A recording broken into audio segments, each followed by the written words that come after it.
But hi everyone, hey, how's everyone doing? Gerrymandering, as the title of the stream implies, because there's some congressional maps that have been accepted. And we can talk how bad the new Texas map is. That's gonna be that's great. It looks amazing. No, it did no. Dem should gerrymander.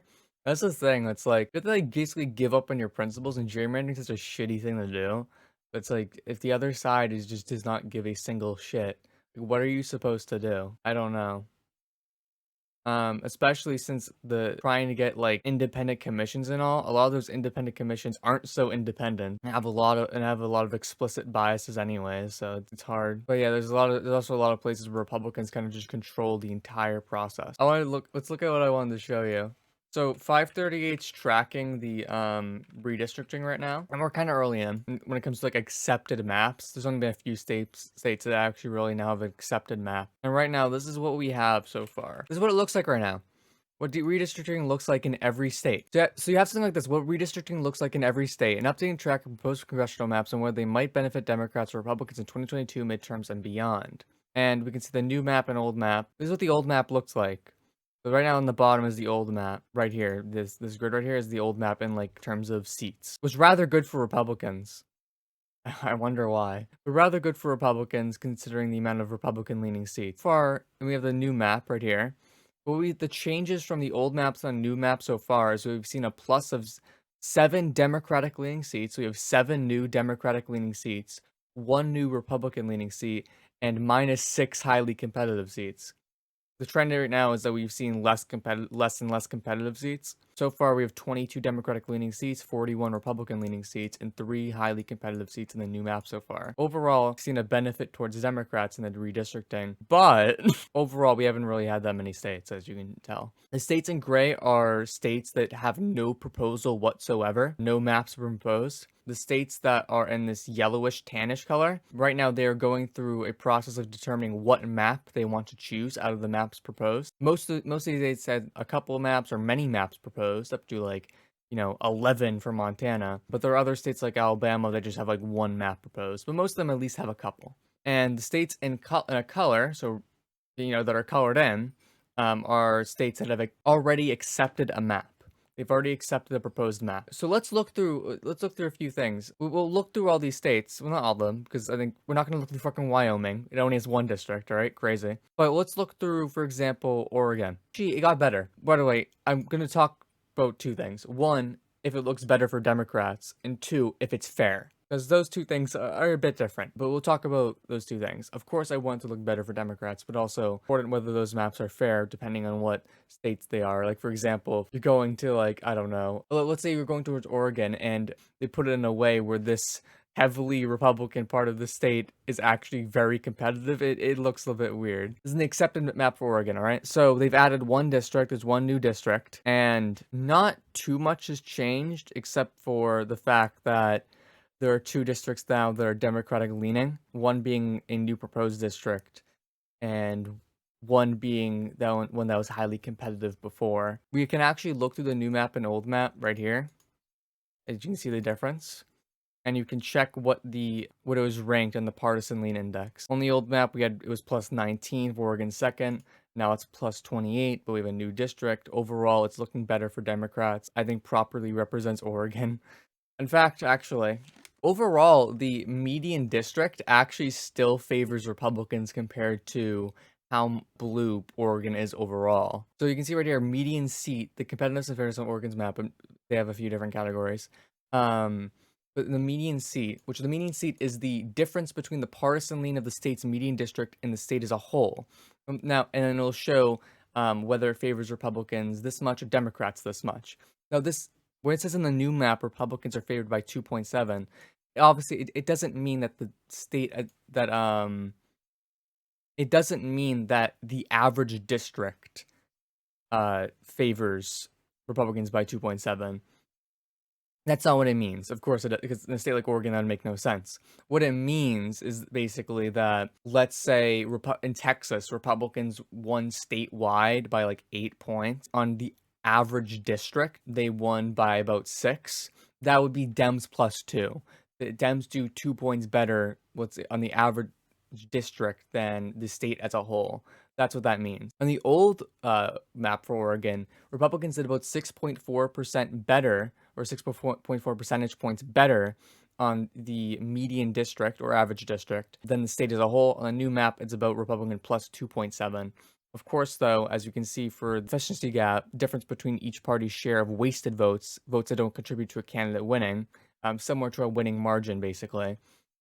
Democrats have now benefited more. But Oregon redistricting is fine, and I'm here to tell you that there's also, for example, Ohio, which has one map proposed. We have to wait, and something tells me this map isn't going to happen. I'm not like too like read on about fucking Ohio's redistricting process for this one proposed map so far, but Republicans controlled the congressional redistricting process. It says right here, actually, Republicans fully control it. Drawn by a Republican state legislator and enacted by 3/5 of each chamber. If the legislature fails to pass a map, redistricting falls to a bipartisan commission made up of statewide elected officials and state legislators. If the commission fails to enact a map, a new map may be passed by a simple majority of each chamber and signed into law by the Republican governor, but that map is valid for only 4 years. Right now, the only proposed map for Ohio is from the State Senate Democratic Caucus. And their plan is, actually, are we able to... Oh, we can click on the thing. Okay, I forgot. Yeah, we can click on the proposal and see what it looks like. This is the old proposal, and the proposed map. This would remove a district from Ohio. A lot of this has to do with population, by the way. And this would be a fine map. Actually, it'd be a rather good map and would more accurately represent Ohio. As you see right now, in the old map, half of the districts, half of the seats are fucking deep Republican. And only 4 of these districts are realistically winnable at the current moment for Democrats.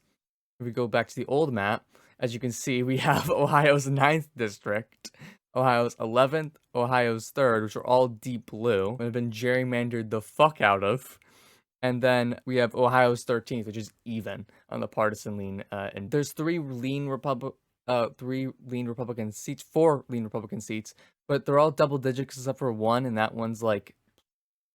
Sorry, half of them are like 2 of them are like double digits, and one of them is +9, and the other's +8. Realistically, Democrats aren't winning these 4. It's not impossible, but realistically, they're not. So really, Democrats are guaranteed 3 and can win up to a possible 4, at least as of right now, with the current math. And this is because with gerrymandering, what you see is the Republicans have basically taken all the blue parts of the state, combined them into a few districts, making basically the rest of the state impossible for Dems to win. So with the proposed map, you can see a rather big difference. So for example, this part would be now part of Ohio's 10th.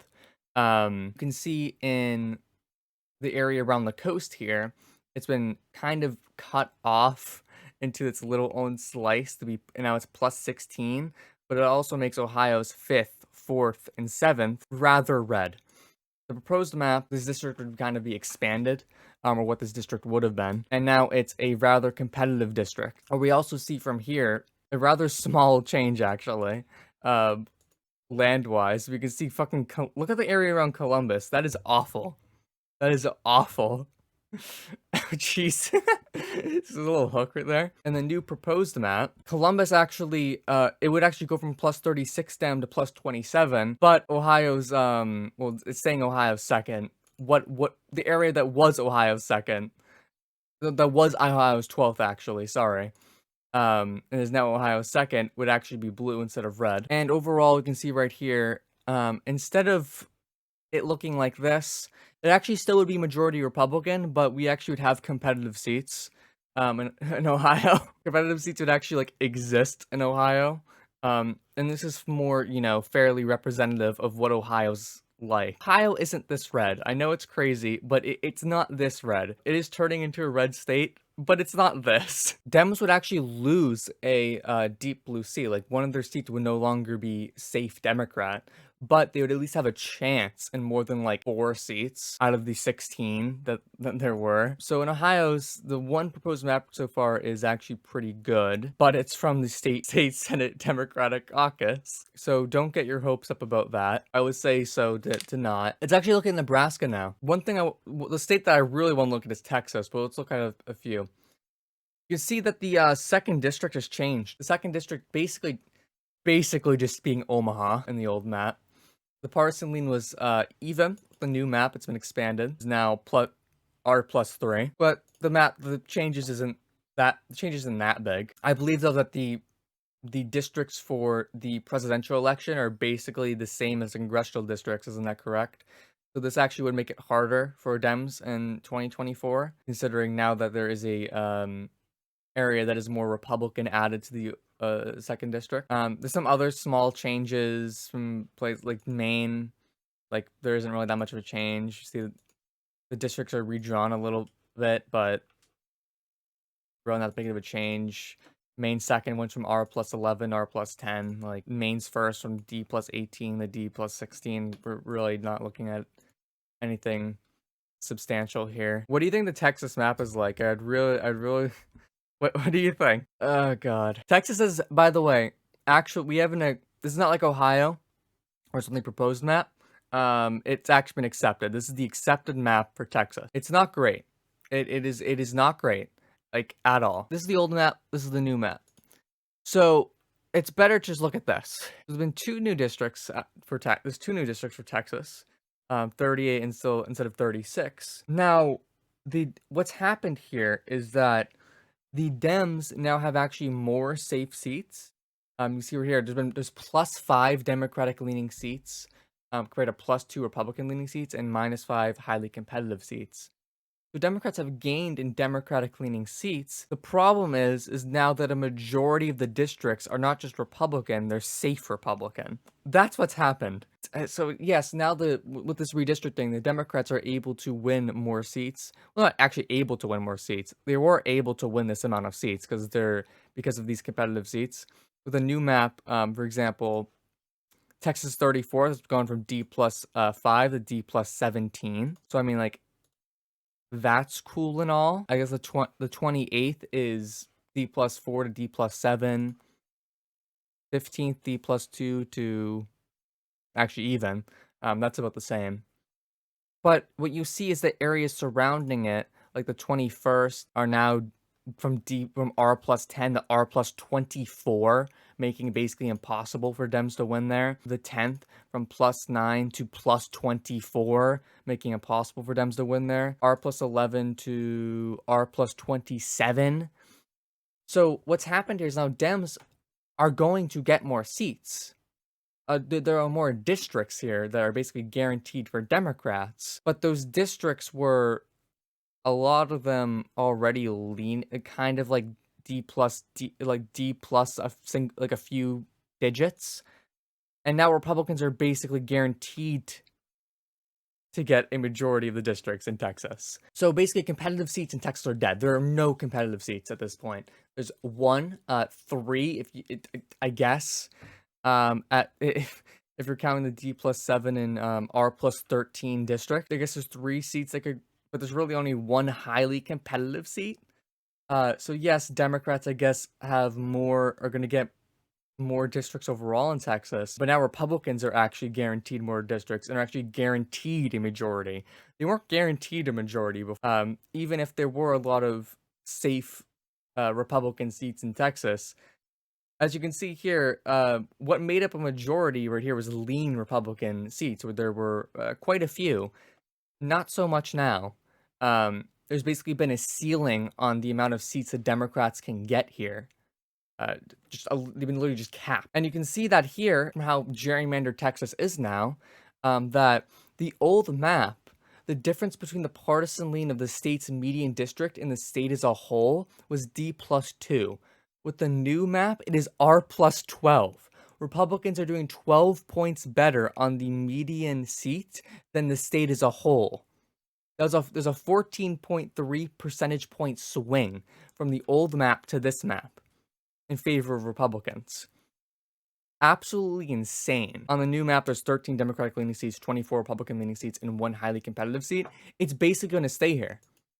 It's basically going to stay here. And Republicans are going to be happy with this. I mean, Republicans are going to be fine with giving Democrat, a few more safe blue seats if it means that Republicans are basically going to have a 2-3 advantage guaranteed. So yeah, this is basically gerrymandering like embodied into a state. We went from 6 competitive seats to 1. And fucking Texas, a state that's getting more and more competitive on the statewide level. And also by the way, West Virginia has gone from 3 districts to 2 districts.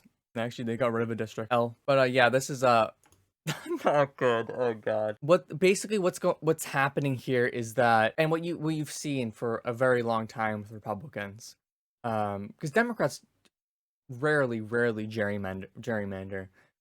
Democrats love playing fair, and that doesn't really work out when the other side literally does not give a single fuck about the rules.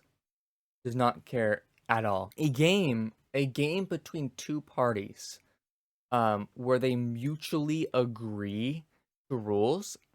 If one starts breaking that rules, the whole system falls apart. It's going to disadvantage you to play by those rules, because essentially the rules that are written on paper aren't rules. They aren't the real rule. But okay. Democrats love playing fair. It'd be better, by the way, to just go towards just fully independent commissions, but it's been really hard to get anything on that. But yeah, this is not good. This is not good. It may look good at first like, oh shit, wow, there's 5 new Democratic leaning seats, and then you realize Republicans are basically guaranteed more than a majority of the seats in Texas, completely killing competitive seats, just basically fucking locking Texas in.